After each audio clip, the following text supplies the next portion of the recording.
Hello,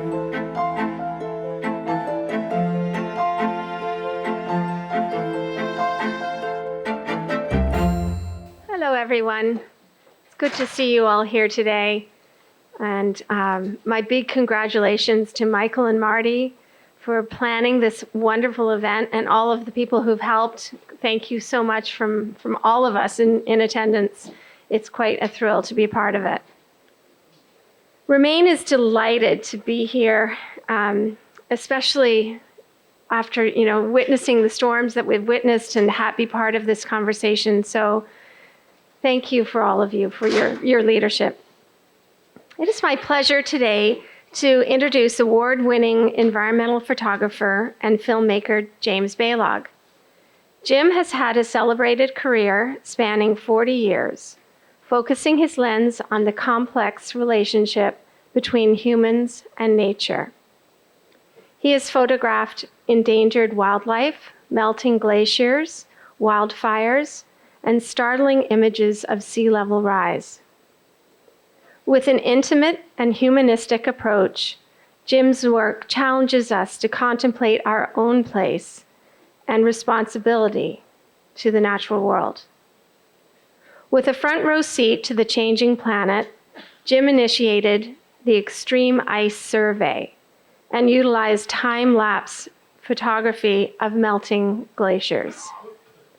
The result is the 2009 Nova documentary Extreme Ice and the Emmy award-winning film Chasing Ice.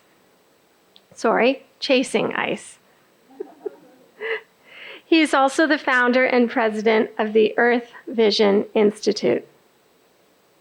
His latest project, The Human Element, follows Jim on an artistic journey to distill today's crucial moment in our environmental history into an approachable body of images and ideas, breaking this dense topic into 4 elements: air, earth, fire, and water.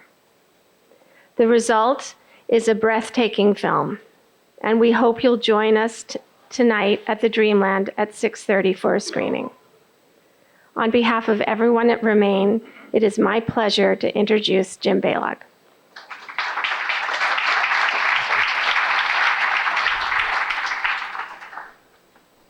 Well, thank you, Cecil, and thanks to all of you for being here.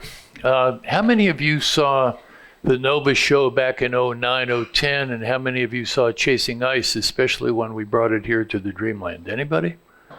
Good, okay, all right, there's some. Well, I'm an eyewitness. That's really what I've been doing for 40 years, and I've been bringing testimony back from these far-flung places and exotic situations and making them real to people who don't normally get to experience these things. That's what my photographic opportunities do for me and for us. I get to witness things and record those stories on those cameras, and through the pictures, make them real and urgent and immediate and alive for people. And as I stand here today, I've been on the road for 30-some days, and I'm in transit back from Iceland and Greenland and the Swiss Alps. I haven't been home since May. And things are still happening up in those places. The glaciers are still retreating. The ice is still coming into the ocean and melting. The seas are still rising, and we witness that iceberg by iceberg by iceberg. So like Jeff Goodell yesterday in his talk, he's just come back from Antarctica and is speaking of what he saw happening in Antarctica in March. I can tell you what I saw happening in the Northern Hemisphere in the past 3 weeks. So it's real, it's immediate, it's happening. Among the things that I've had the privilege and opportunity to photograph are 6 hurricanes, countless floods, and in a lot of cases it's been more than I wanted to have, more than I bargained for, but somehow life circumstance and interest threw me into these things. And all that energy, either explicit or implicit, is what we try and put in these films. So I really, really hope that you'll have a chance to come tonight, see the human element. The film is built around some human interest stories about real people in real places across the United States where people are feeling the impacts of the changing air supply, the changing climate, sea level rise, what happens when you dry out California and you have a more an environment that's more prone to wildfires. And then, of course, it all ties back to how we use energy.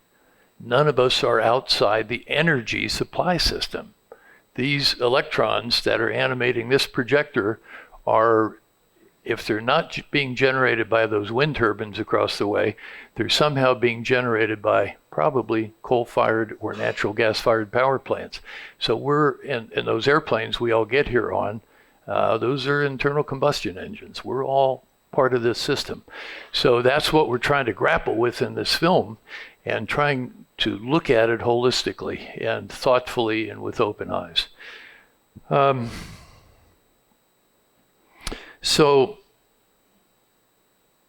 the other essential piece of this story that I want to share with you is sort of a philosophical perspective.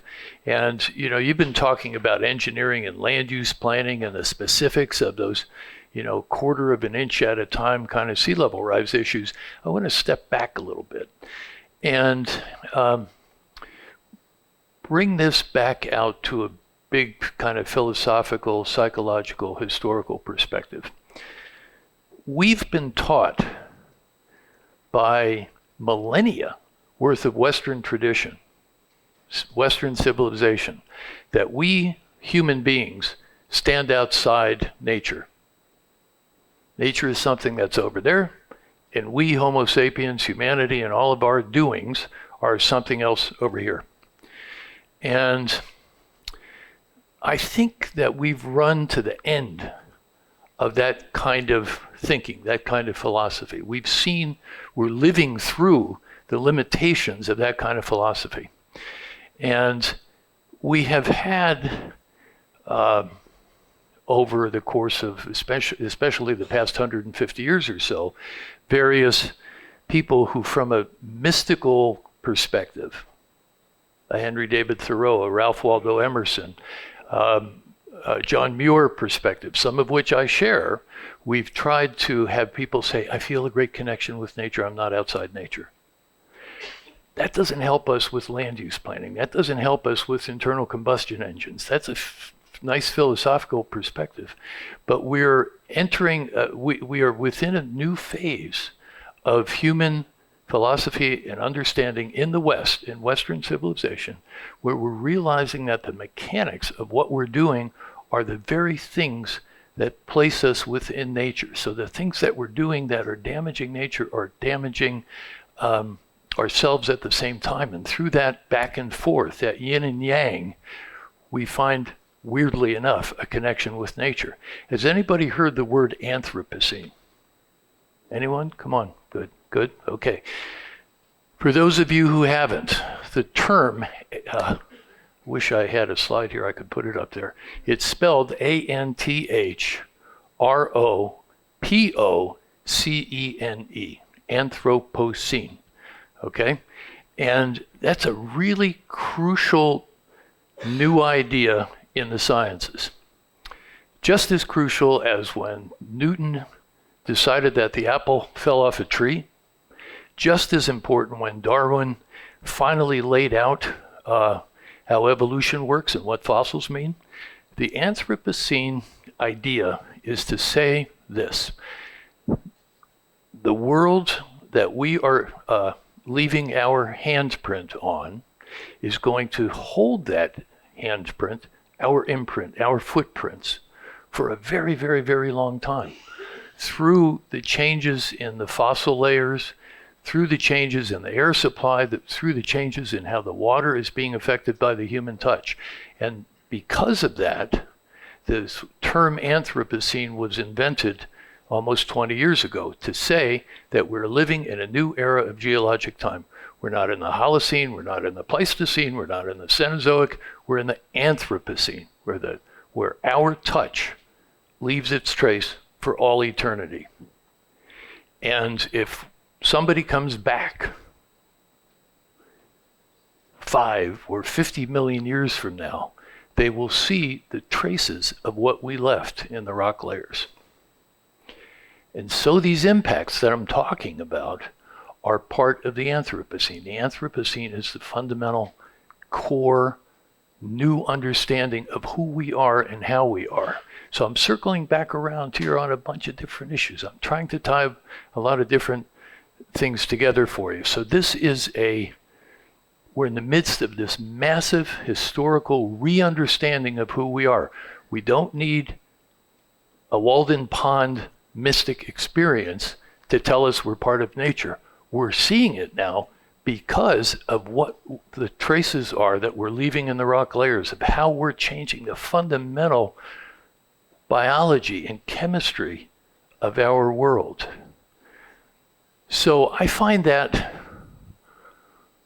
uplifting and powerful and interesting. There's a lot of people who come from traditional environmentalism, which I do, who find it appalling. They want to say, we can't have that. We have to go back to more small-scale farming and, a lot of things that, to me, simply aren't practical, simply aren't real. And I think that in embracing the Anthropocene and looking at it with eyes wide open, recognizing who we are, where we are, we have the best possible opportunity to alter the course of history. To say, in the end, that when we damage that thing out there, that thing called nature, we're actually damaging us because we are one and the same. We're not separate. So this question that you're trying to grapple with, sea level rise, is bound up in that whole big issue. And you're also bound up in questions of what's happening with the air supply, what's happening with the ice masses in the polar regions, what's happening with the ice masses in the Himalaya, in the Alps, in the Canadian Rockies. All these things are tied together. Every molecule of sea level rise that's out there is connected with those other events, that other chain of things. So what do you do with that? It's big, these things are all really big when you really get into it and you look with a broad perspective where you drill down really deep in a deep perspective, whichever direction you want to look at it in. These are big issues. So you say, my God, it's so big, I can't do anything about it. I don't think that's true. You simply have to peel off the section of the issue that you can touch. And that's what you're doing here. And this is crucial, this is important that you do that. The future that you're going to be living in here on Nantucket, and your children and your children's children, and God knows how many generations into the future, is going to have its lives defined by a melting glacier in Greenland and a breaking up glacier in West Antarctica, and the seas that are going to be washing over the shores of this island. And you have to just take it step by step and say, here's one corrective strategy, here's another one, here's another adaptive strategy, whatever. You do what you can with the tools that you have in the situation that you're dealing with.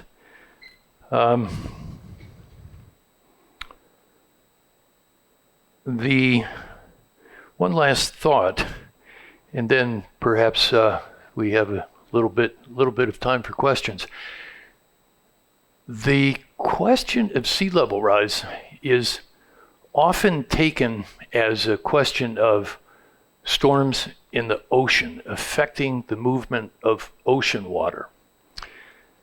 In the past couple hurricanes that I've photographed, which have been down in the Carolinas, I had this huge revelation that to me, it was a huge revelation. It isn't just about the action of the ocean.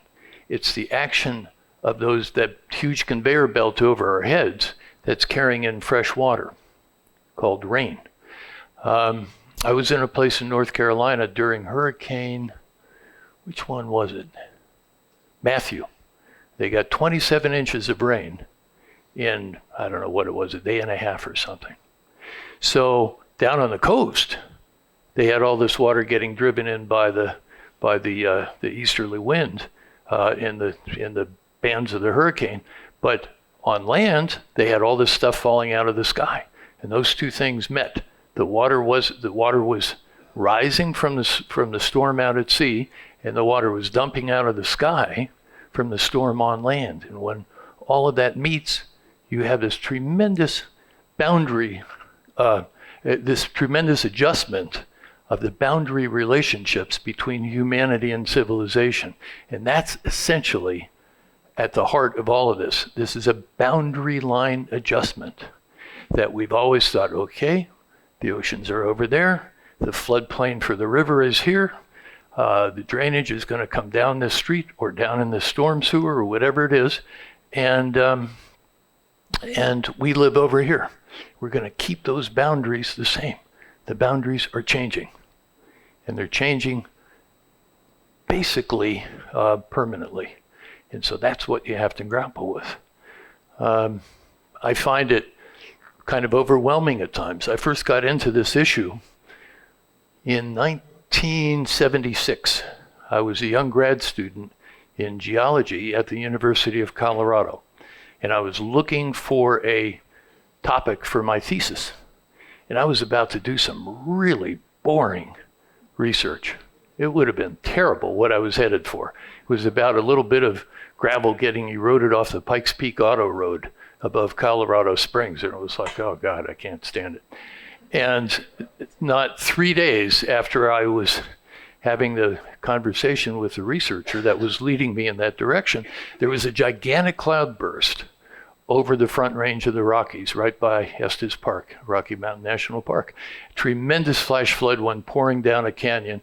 145 people were killed in an hour from this huge flood. And I wound up doing my thesis work on that flood. And it's what I learned, another thing that I learned over the ensuing decades is that you have to somehow find it in your heart to balance this combination of horror and awfulness that you're exposed to with a sense of fascination and kind of looking at it from a little bit more distant standpoint and say, well, this is part of the natural system that I'm looking at. This is part of the way the world works. This is the real dynamic between our species and the rest of nature. So you somehow hold the horror and the beauty, the horror and the fascination in your hands and your heart at the same time. And by somehow magically bringing those two things together, you learn something new. So it's important in some kind of subtle, weird way. I don't know if this is meaningful for land use planning and building seawalls or whatever is going to happen here, but you have to somehow recognize that you're in the midst of these two conditions, the beautiful and the awful, together, and you just try and grapple with that as well as you possibly can.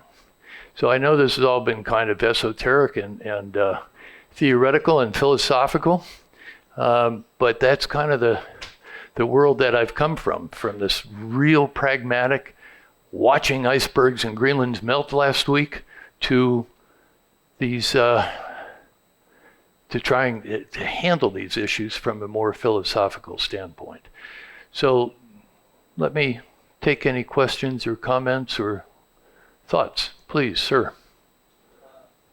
Wait just a second. Thank you. Thank you.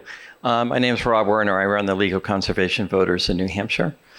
And I had a question about adaptation in our political system. So last night during the Democratic presidential debate, Governor Inslee was asked by Chuck Todd, who's from Miami. And, you know, Governor Inslee has put forward probably the most robust set of proposals. But he was asked by Chuck Todd, will your proposal save Miami? And he skirted that question, talked about, I think, some good things. But it brings up a point in mind, I like your perspective, in terms of how our political system is going to react and adjust to the reality that Miami probably will not be saved in the way that we know it, according to what Jeff was talking about last night. So how do we react to all that in our political system? What kind of leadership do we need? How many weeks do we have to talk about that? Yeah, I've gotten to know Governor Inslee a little bit through the years. I have great admiration for him. He's a really smart guy, and he's really engaged with this particular subject. In fact, I had a circumstance in Washington a few years ago where I invited him to go with me to Greenland because he's quite an avid mountaineer. He's climbed Rainier a number of times, and he would have been a great politician to take on a trip to the Greenland ice sheet. It didn't work out. And I hope that he does very well in the campaign, but frankly, I don't think as a one-issue candidate it's going to work. But that's a whole other subject. I don't know what the political system is going to be able to do with the reality of this. I think it's self-evident at this point that the national political system has gone backwards in terms of dealing with the reality of anything about the environment. We know what's going on in the White House and in Congress. And so what you have to count on, and what I think will ultimately be the deciding factor, is the voice of nature. You know, it's quite aside from what I can do and Sylvia Earle can do and every land use planner in the United States can do. Nature laughs last here. And nature is out there pushing. And you may have all the real estate developers in Miami saying, don't bother us with your rising tide thing. That's bad for property values. Don't want to hear about it. But the day's going to come when another big hurricane comes slamming into that coastline, and the dialogue will change because of it. Probably none of us remember, but I remember it because I photographed it, Hurricane Andrew, 1993, 92, and it tore up Dade County, something awful. And it just missed downtown Miami. Boy, they just dodged the bullet by 10 miles. But the day's going to come when another Hurricane Andrew grade storm or something a lot worse will slam into that area, and then the governor of Florida will be forced to look eyes wide open at the situation. And I think that's ultimately what's going to happen. I mean, look, New York City has known for a very long time that it had a problem. Coast of New Jersey, same thing.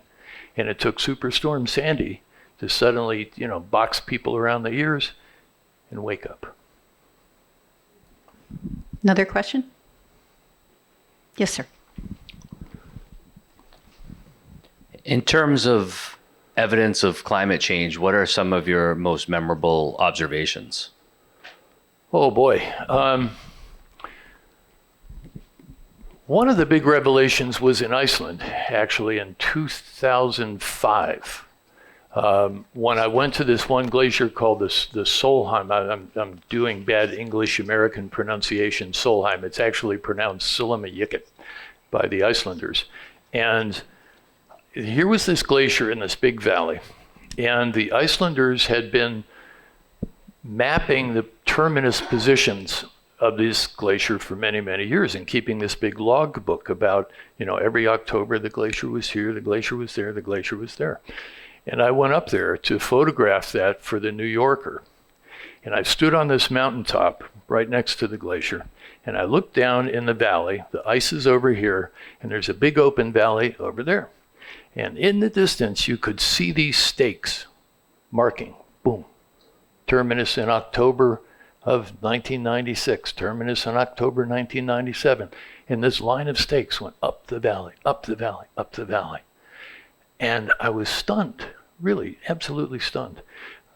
Because one of the other things that I studied a lot of in grad school was about glaciers. That was one of the principal reasons I went into science. I was mesmerized by icy landscapes. I thought they were beautiful and interesting and so forth. And I had learned back in the day that glaciers were these big, static, immobile objects that they changed over centuries. And the idea that a glacier would change year to year to year And then I hear from the Icelandic scientists that it's changing because of the climate change that's altering our landscape here. That blew my mind.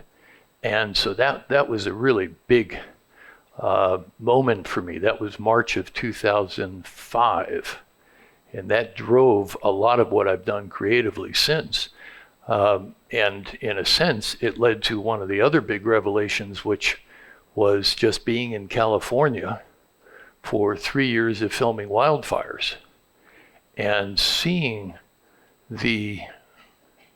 learning about and seeing the incredible interaction between all the factors in the environment that drive fires.